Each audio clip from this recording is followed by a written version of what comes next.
paz do Senhor Jesus. Que grande privilégio poder estar na casa de Deus nesta noite de 29 de dezembro de 2019. Você faz ideia de quanta gente não chegou nessa data do ano, este ano? Talvez pessoas da sua vida, da sua convivência, da sua família. Esse ano termina para mim tenso. Em abril, meu pai, servo de Deus, partiu para o Senhor e a gente termina o ano sem ele. Talvez você esteja terminando o seu ano também, talvez sem alguém. Mas nós precisamos ser gratos pela vida que Deus nos deu. Você pode levantar a sua mão e bendizer ao Senhor porque você está vivo e o desejo da sua alma foi estar na casa de Deus nessa noite. Bendiga o nome do Senhor e você pode tomar o seu lugar. Você pode se assentar enquanto na presença de Deus. Como o pastor Josué disse, eu me chamo Enéas Francisco, eu sou pastor na cidade de Campinas. Eu pastorei uma igreja chamada Cogic Emanuel e recebi de Deus a graça para também pregar a sua palavra, e isso é um privilégio que Deus nos dá, e nós não levamos isso na brincadeira. E todas as vezes que estamos diante do povo de Deus, há temor e tremor, porque nós precisamos nos certificar de estar falando aquilo que Deus quer falar com o seu povo. Então eu agradeço a Deus por essa oportunidade, louvo a Deus pela vida do pastor Josué, por nos permitir ministrar a palavra a partir desse lugar que Deus colocou em suas mãos, e certamente nós o honramos por isso, juntamente com a sua família. Pela graça de Deus eu tenho alguns livros escritos, e eu gostaria de deixar de presente 2 deles aqui. Um se chama Mordomos do Tempo, é uma série que eu estou escrevendo sobre mordomia cristã, e o primeiro é sobre a questão do tempo, e eu gostaria de presentear o pastor Josué com esse livro. E para o líder de jovens, que é o irmão Gesiel, eu gostaria de dar A Juventude que Prevalece, que foi o primeiro livro que Deus me deu em 2013. Gostaria de semear na vida dos irmãos esses 2 livros.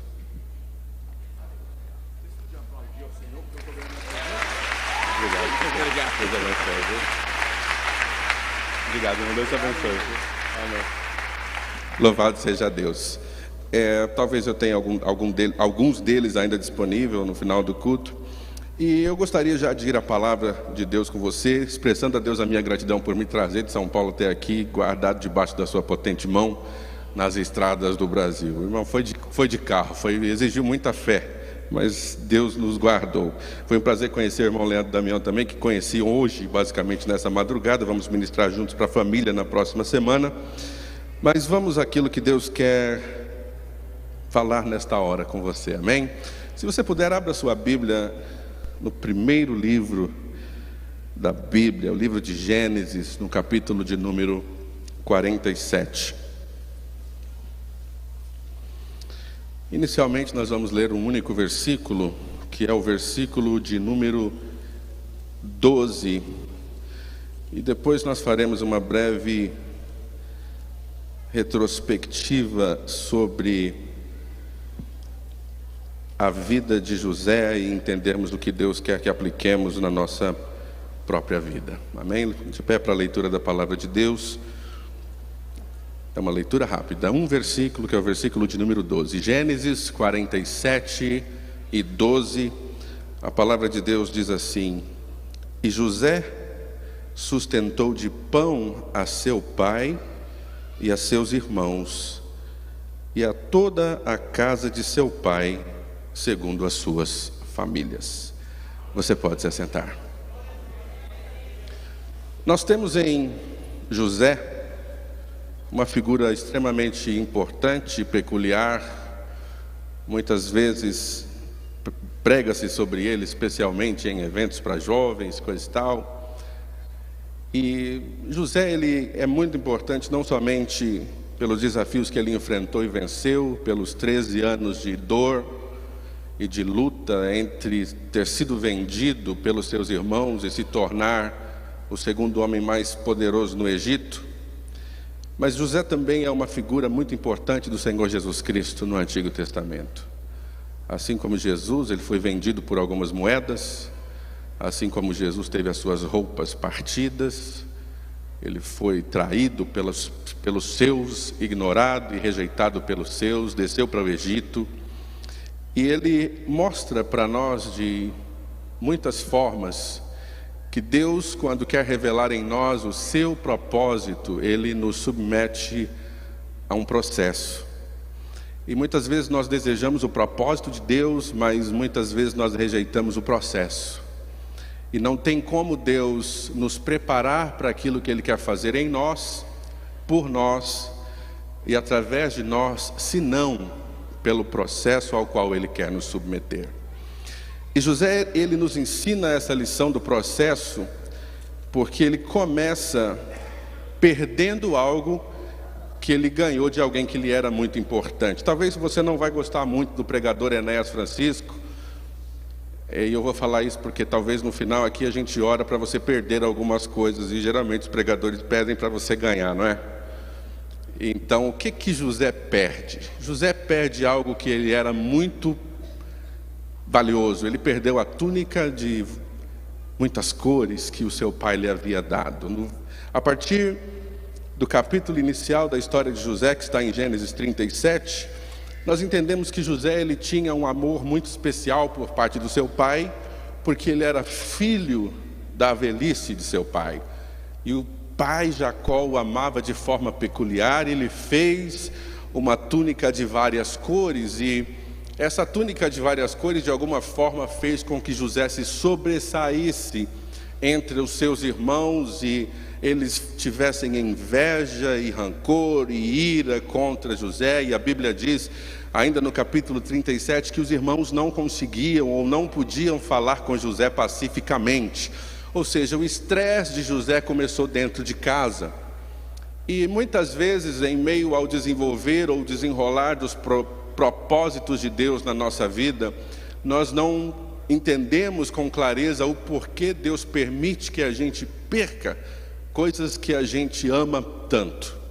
E eu estou certo que para José receber aquele presente do seu pai era um sinal daquele amor, daquela proteção, daquela cobertura, mas quando isso o destacava em meio aos seus irmãos e ele recebia o antagonismo dos seus irmãos, isso obviamente fazia com que ele sentisse o peso emocional de ser José, o queridinho do papai.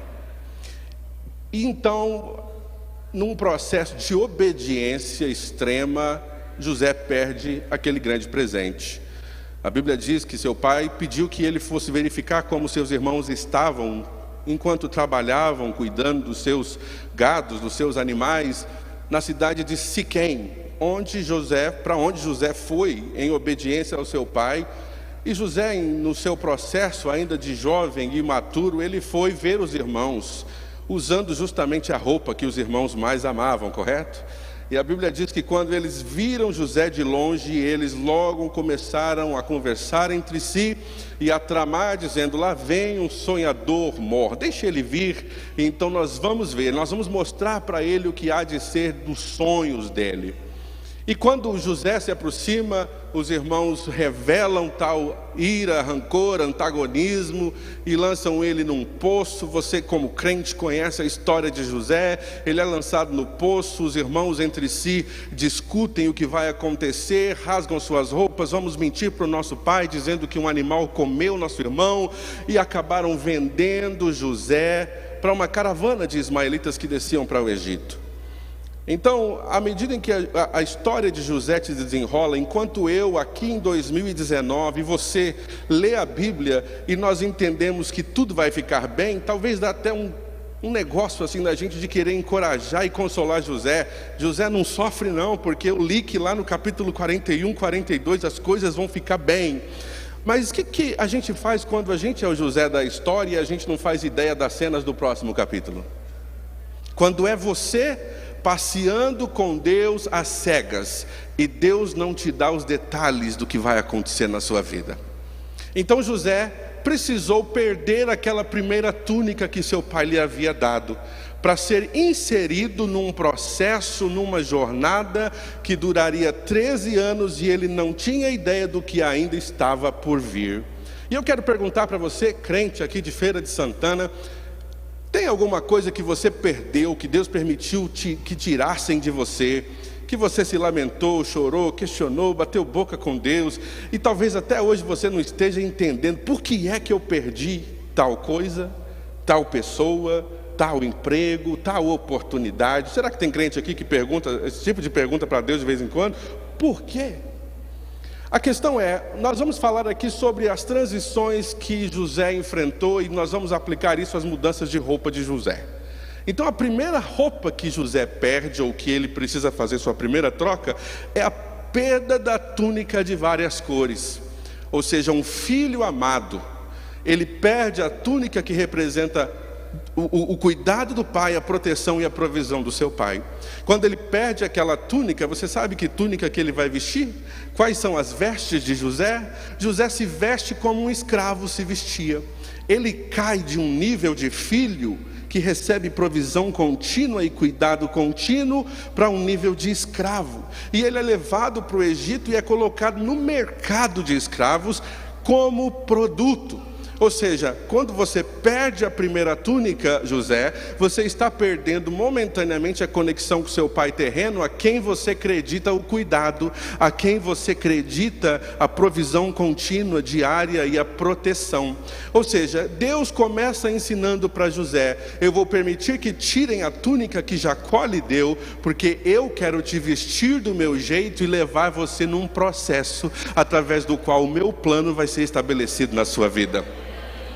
Enquanto estamos no processo é difícil entender, mas José simplesmente fez o que podia ser feito. Ele foi levado para o Egito, e a Bíblia diz que quando ele está no Egito, ele é comprado por um homem chamado Potifar, e ele é comprado para ser escravo de Potifar. Eu imagino que durante as noites José deve pensar, chorar, se lamentar, molhar o travesseiro e se levantar no outro dia e começar tudo de novo, porque ele não é um escravo, ele é um filho. E em meio àquele processo ele precisa mostrar para as pessoas, pela sua atitude, que ele não é o escravo chateado, que está cheio de ira, que vai fazer as coisas de um jeito muito ruim, porque ele não está onde gostaria de estar. O que nós vemos? Um José que é escravo, mas que talvez tenha pensado assim: bom, escravo é como eles me chamam, mas escravo não é o que eu sou. Portanto, eu vou ser o melhor escravo que o Egito já viu. Eu não sei se tem crente na Bahia que pode oferecer a melhor atitude quando o ambiente não é o mais favorável. Porque a gente acha que o ambiente tem que estar favorável para a gente dar o nosso melhor. E José disse: não, eu vou ser o melhor escravo que esse povo já viu. E fazendo o seu melhor enquanto escravo, Potifar bateu os olhos no moço e falou: mas peraí, esse rapaz trabalha tão bem que eu não posso deixá-lo nessa condição. A Bíblia diz que a mão de Deus estava sobre José, e tudo que ele fazia prosperava. Ou seja, a prosperidade não vem somente quando você tem um doutor na frente do seu nome, PhD no seu nome. Significa que a prosperidade está anexada ao seu propósito, não ao seu título, porque José prosperou enquanto escravo. Potifar disse: eu vou precisar que você seja meu mordomo a partir de agora. Você vai trabalhar para mim na minha casa. Ou seja, o filho querido perdeu a túnica, não entendeu nada, vestiu uma roupa de escravo e deu o seu melhor. E Deus falou: eu vou permitir que esse homem eleve você, para que você tenha um pouco de consolo em meio a esse processo, porque você ainda não vai entender nada do que eu estou fazendo na sua vida. E a Bíblia diz que Potifar chamou José para a conversa, promoveu José para mordomo e disse assim: olha, a partir de agora tudo que é meu está debaixo do teu controle, está debaixo do teu poder, tudo menos, alguém lembra? A minha esposa. Ou seja, cada fase da nossa vida em Deus, a cada processo que Ele nos submete, existem algumas lições que nós precisamos aprender e levá-las para a próxima. Ou seja, enquanto ele serve o pai dele, levando informação sobre os seus irmãos, ele aprende que é necessário ser obediente, cumprindo o que o pai lhe pediu para fazer, mesmo quando há antagonismo. Ele vai cuidar dos irmãos para trazer informação para o seu pai, mesmo sabendo que os irmãos estão a fim de pegá-lo e fazer mal contra ele. Ele obedece. E ele obedece com tal excelência que quando ele chegou em Siquém, os irmãos não estavam lá. Você lembra desse episódio? E a Bíblia diz que ele foi perguntar a respeito. Um homem disse: eu ouvi dizer que eles desceriam para Dotã. E ele caminhou de Siquém a Dotã para ser obediente e não voltar sem respostas para o seu pai. Mas ele não teve chance de voltar, porque os irmãos tramaram o mal contra ele e o venderam. No Egito ele se tornou um escravo. Então a roupa primeira foi roupa de filho, foi a túnica. A segunda roupa foi roupa de escravo. Mas por causa da sua excelência, ele começou a vestir-se como mordomo. Mordomo não trabalha por comida. Mordomo controla os bens de outra pessoa. Então o que é que você aprende com a segunda túnica de José? A túnica ou as vestes de um escravo. Que você não pode diminuir a excelência do seu serviço por causa dos nomes que as pessoas te dão. Porque as pessoas te tratam mal ou te chamam de escravo, isso não quer dizer que você tenha que diminuir o nível de excelência do que você faz para Deus, ou no reino de Deus, ou mesmo no seu ambiente de trabalho. Tiraram a minha função, tomaram a minha promoção, colocaram outra pessoa no meu lugar. Eu tinha mais tempo de casa e era mais preparado. Continua fazendo o que Deus colocou na sua mão para fazer, porque é Ele que é responsável por levantar e abater. Você não precisa se defender, porque Deus trabalha por você.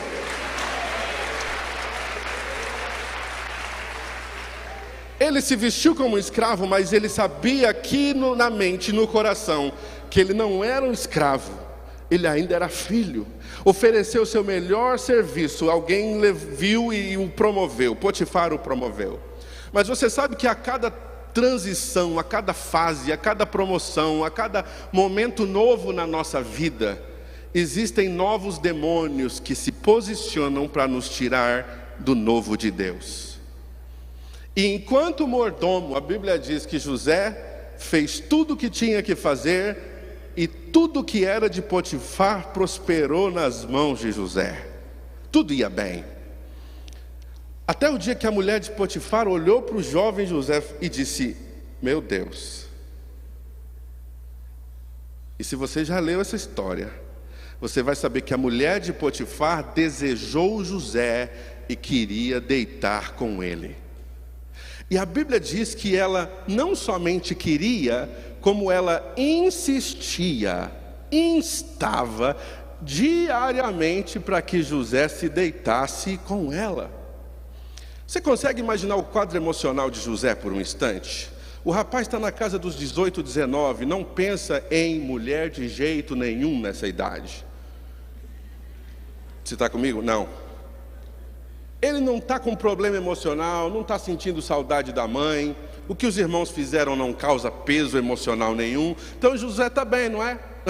José está num momento caótico nas suas emoções. E eu penso que enquanto homem, José talvez tenha pensado: depois de tudo isso que eu passei, eu poderia me dar a chance de ser consolado dormindo com a mulher do patrão. Mas José, ele não tinha como motivação primária defender a sua masculinidade. José não tinha compromisso em provar para ninguém que ele era homem com H. Porque eu não sei quantos de nós aqui, se fizéssemos um grupinho de homens para discutir, quem seria o primeiro a se gabar que fugiu? Não.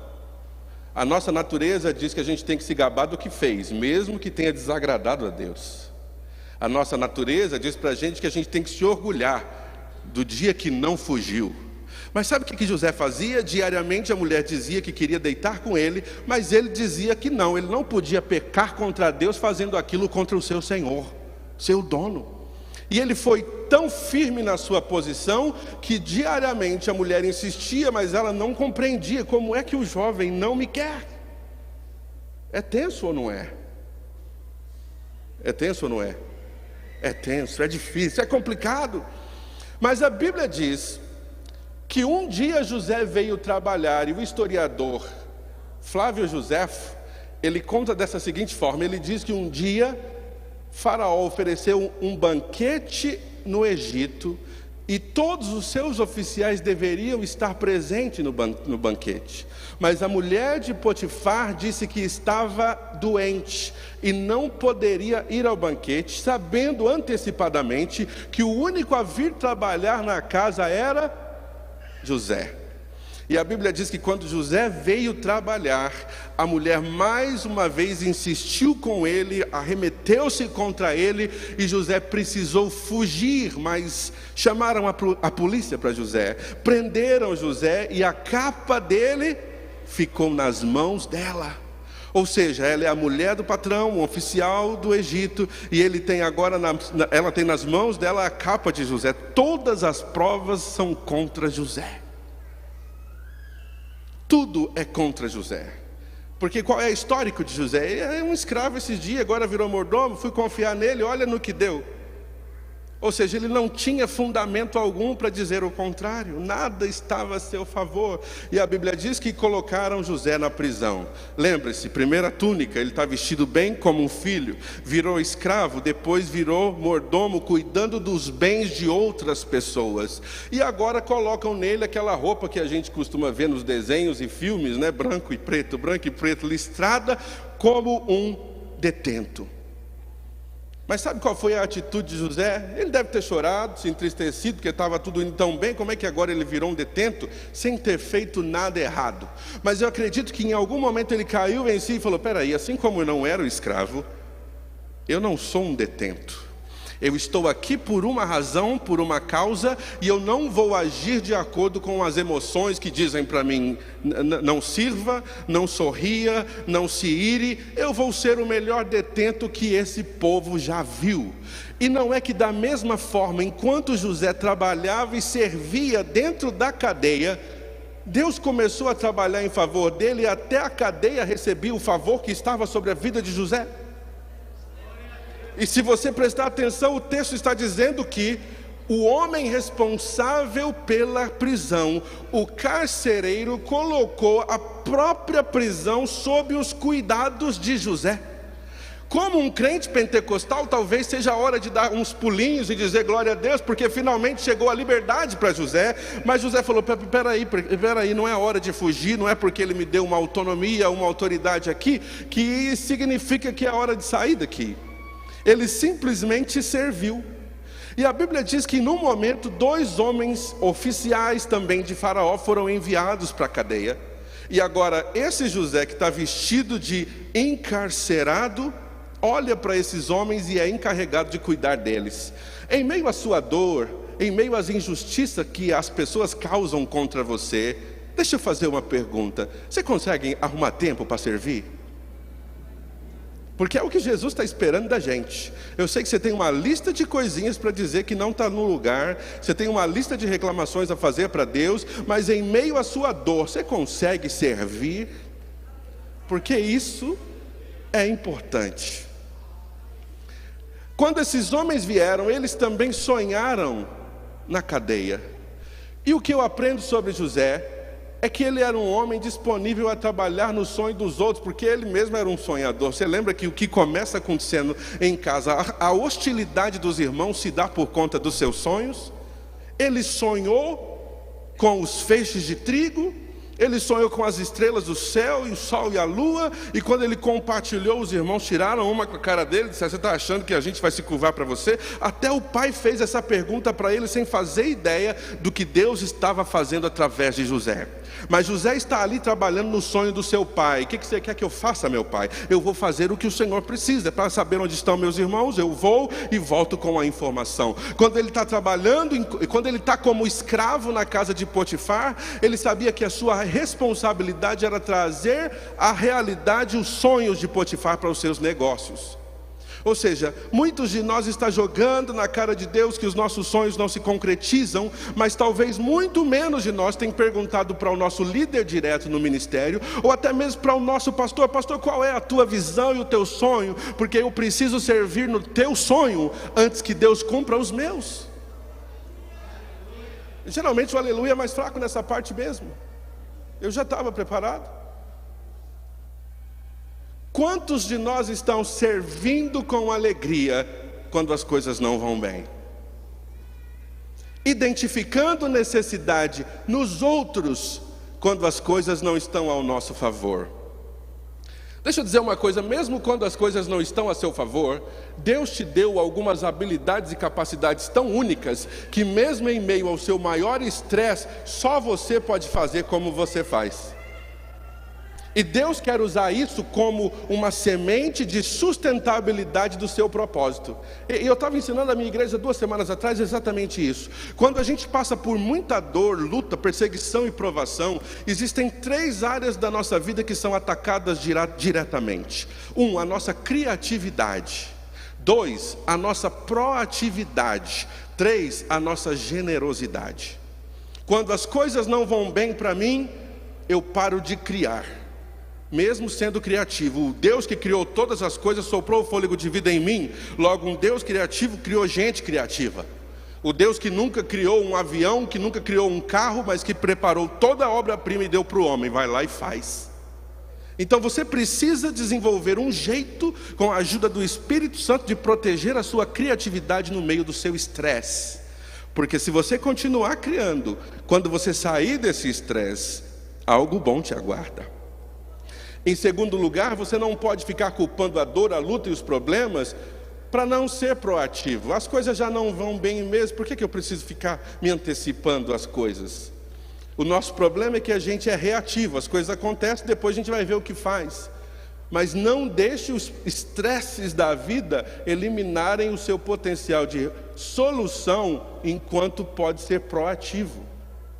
E por último, a nossa generosidade. A minha dor é tão intensa, meu problema é tão grande, a falta que eu tenho é tão grande, que eu não posso semear de jeito nenhum.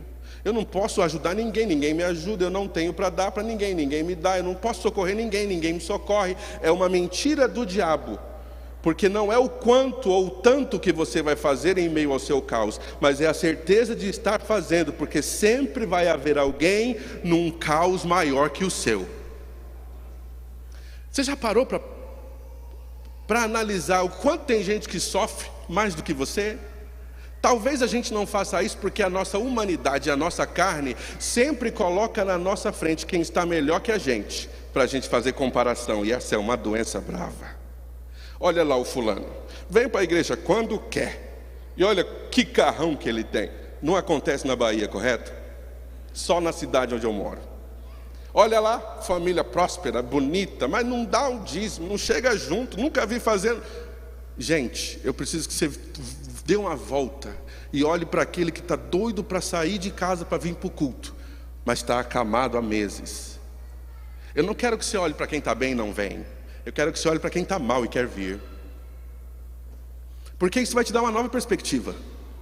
Quando você parar de olhar para comparar e olhar para estender a mão. Se você se ocupar para estender a mão, você não vai precisar ficar se comparando. Porque imagina, se você só se comparar quem você acha que está à frente e acima, você nunca vai dizer que tem a capacidade de ajudar quem está abaixo e numa pior que a sua. E o que eu aprendo com José? Ele está preso e não merecia. 2 egípcios sonham. Os caras acordam. José falou: vocês não dormiram bem, não? Eu vejo que o rosto de vocês está decaído, vocês estão mal, eu sei que está todo mundo preso, ninguém está numa boa, mas o que aconteceu? Nós sonhamos, e a gente não faz ideia do que sonhamos. A gente precisa, especialmente sendo egípcios, a gente precisa da interpretação dos nossos sonhos. Conta para mim o que vocês sonharam. Eu não fiz curso nenhum, não fui para escola nenhuma, não tenho nem certificado, mas se tem uma coisa em que eu sou especialista, é em sonho. Conta para mim. Eles contaram os sonhos. O copeiro disse, o padeiro disse.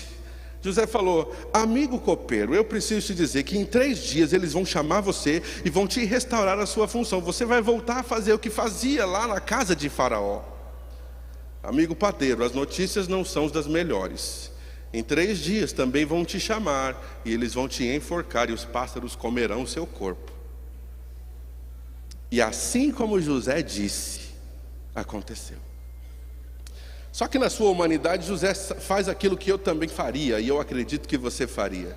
Quando o copeiro está saindo da cela, ele fala: rapaz, lembra de mim. A hora que você chegar lá, lembra que eu estava aqui Eu te ajudei, lembrei de você, pensei em você, me preocupei, compartilhei e interpretei o seu sonho. Lembra de mim. Quem de nós não faria esse pedido? Mas a Bíblia diz o seguinte, que passaram-se 2 anos e ninguém lembrou de José. Então eu preciso dizer para você nessa noite, que faz parte do plano e propósito de Deus, que nós muitas vezes sejamos esquecidos. Eu não sei quem está na fase do ser esquecido aí. Gente, mas é ruim, mas Deus está no controle. Sabe por que eu digo isso? Porque eu não preciso que você lembre de mim o tempo todo, mas eu preciso que você lembre de mim no Cronos, ou melhor, no Kairos. No meu relógio eu quero que você lembre de mim toda hora, mas no relógio de Deus existe um tempo específico para alguém lembrar de mim.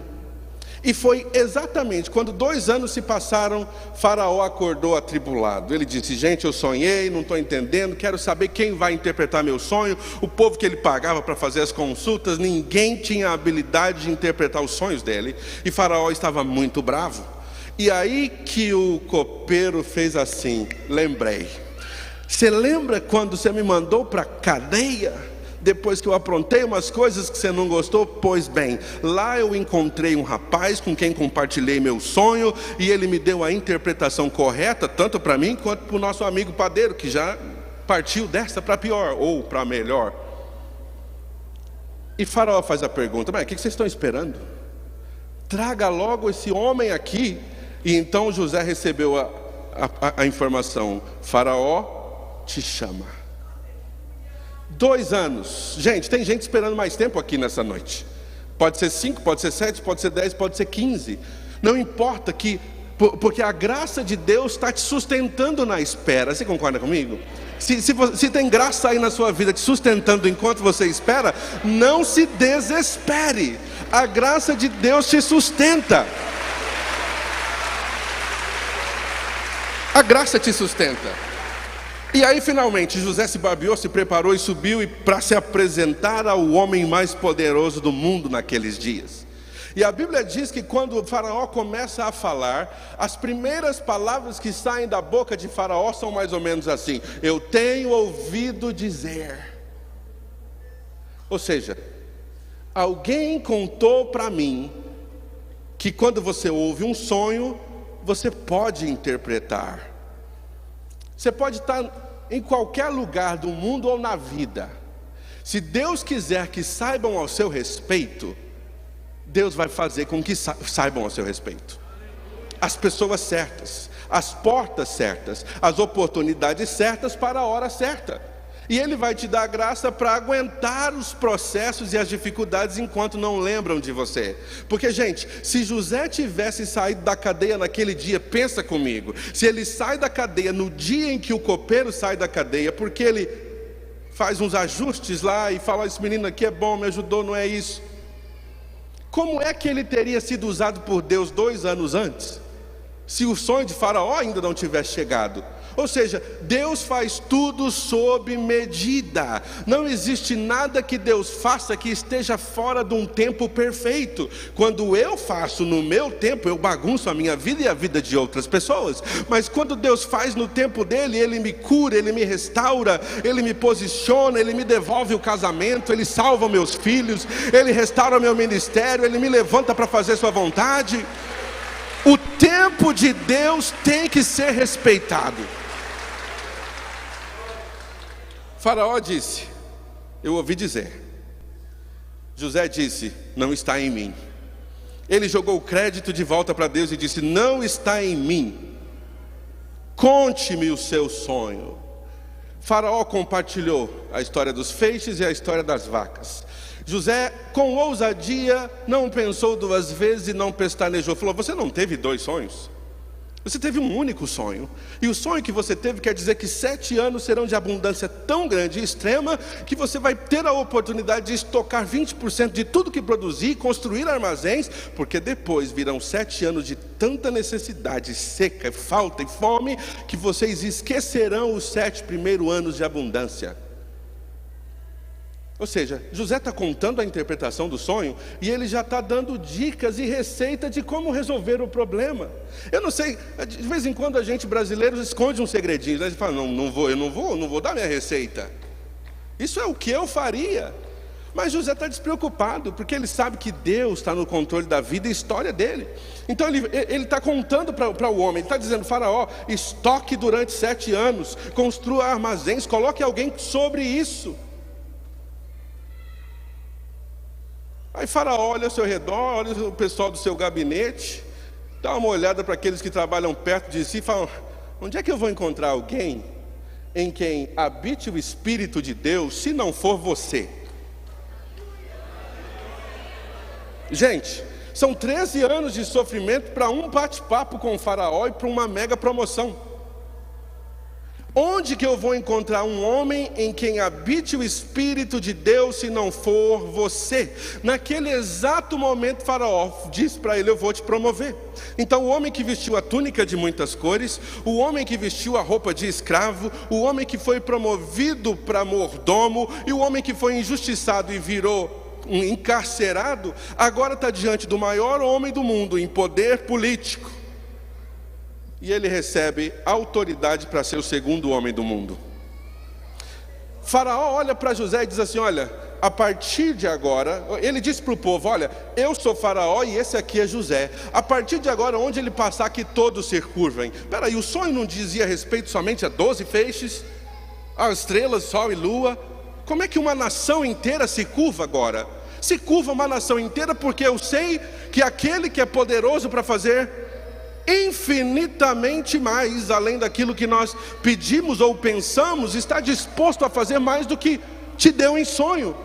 Ou seja, se você estiver sonhando hoje com os propósitos de Deus alinhado, você pode ter certeza que Deus está preparado para fazer mais do que você sonhar, fazer muito mais do que você pedir.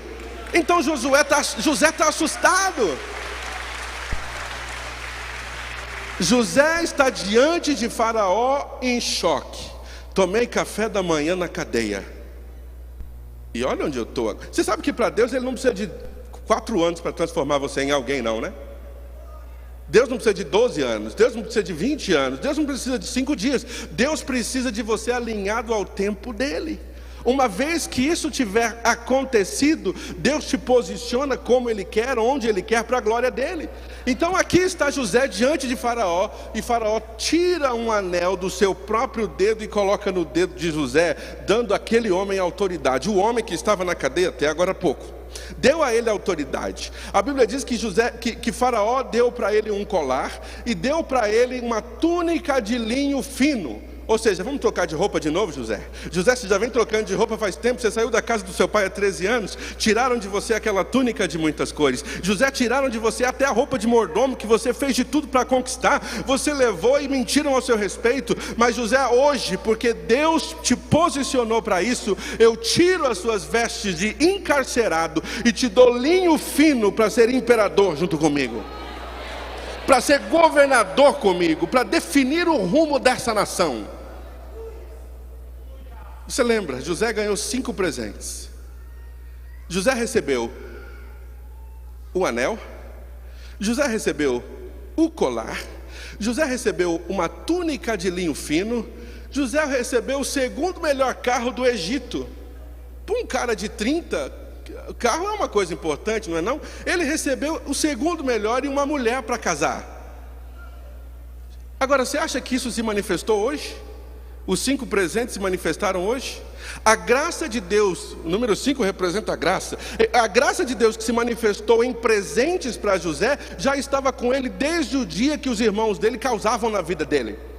Ou seja, não é uma graça nova que surge para me dar um carro, uma esposa, um colar e uma roupa nova. A graça de Deus está aí com você, enquanto você está chorando e ninguém está vendo. A graça de Deus está sustentando você quando você é ignorado na igreja, no trabalho, no ambiente familiar. A graça de Deus está com você quando o médico senta e te dá um relatório que você não queria ouvir. A graça de Deus está presente, e ela vai te sustentando, e ela vai te moldando, e ela vai guardando o seu coração, vai protegendo a sua mente, vai dizendo, segura, fica em paz, porque tudo vai terminar bem. José, você não entendeu nada em Gênesis 37. José, você não tinha ideia do que eu estava fazendo em Gênesis 38. E hoje é o 41 de Gênesis. Você recebeu 5 presentes e agora você é o segundo homem do Egito, mas você ainda não está entendendo nada. Ou seja, se não for o plano de Deus, a gente nunca vai entender nada. Sabe por quê? Porque esse José sentou com os irmãos um dia, e o texto que eu li para você aqui no 47 está dizendo assim, olha, no versículo 12: e José sustentou de pão a seu pai e a seus irmãos e a toda a casa de seu pai segundo as suas famílias.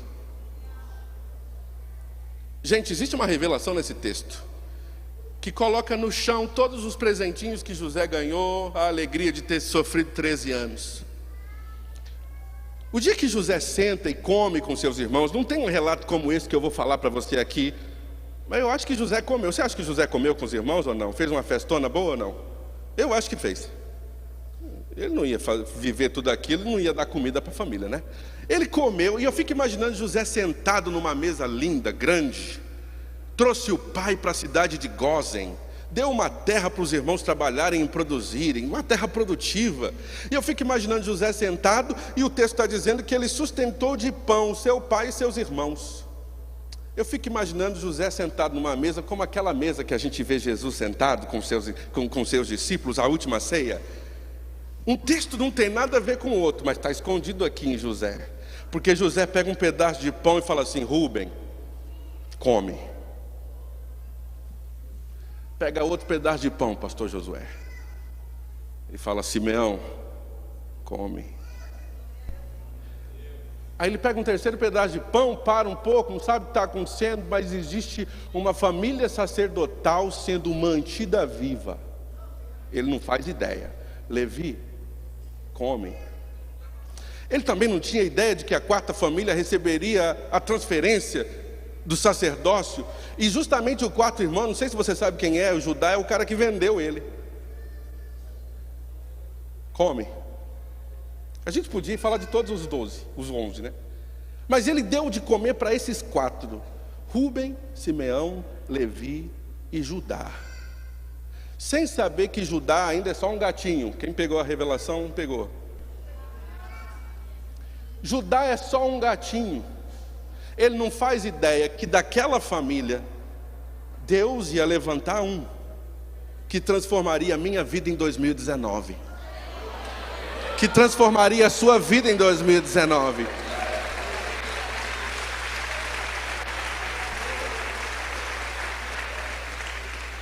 Por que eu disse para você que José não faz ideia? Porque José não faz ideia que sofreu 13 anos, alimentou seu pai e seus irmãos, para que da família de Judá viesse o nosso Salvador. Ou seja, o seu sofrimento aqui, quando você não está entendendo nada, está preparando uma geração futura. O seu sofrimento aqui está preservando gente que você não conhece hoje, talvez não vai conhecer. Ou seja, você não sofre em vão, você não chora em vão, você não passa pelo que passa em vão, porque Deus está trabalhando de tal forma, sob medida, de forma que o nome dele seja glorificado através do seu sofrimento. Então eu não sei o que é que você está carregando nesses dias, o fardo, a dor, o que é que você lamenta, o que é que tem sido difícil, que tipo de rejeição ou abuso você enfrentou nessa vida. Mas Jesus me envia nessa noite aqui para a Feira de Santana, para dizer para você que Ele trabalha sob medida, e não existe nada na sua vida que aconteceu, que tenha acontecido por acaso. Ele está usando todos esses acontecimentos, e Ele está criando algo novo, para que o propósito dele seja estabelecido em você. Eu sei que como bons crentes, eu estou terminando, coloque-se de pé, por favor. Eu sei que enquanto crentes, você já ouviu muitas vezes a frase: Deus tem um plano na sua vida. Já ouviu essa frase? Você está de acordo com essa frase? Deus tem um plano para a sua vida? Eu creio que Deus tem um plano para a nossa vida, mas eu também acredito que muitas vezes nós ignoramos um plano maior, ou o plano definitivo de Deus, que é a redenção da humanidade, e nós colocamos o nosso plano no palco e falamos: Deus, o seu plano tem que ser esse aí. Quando a gente lê sobre Abraão, Isaac, Jacó, José e toda a turma do Antigo Testamento, e também quem foi usado no Novo Testamento, a gente admira e fala, olha que glória.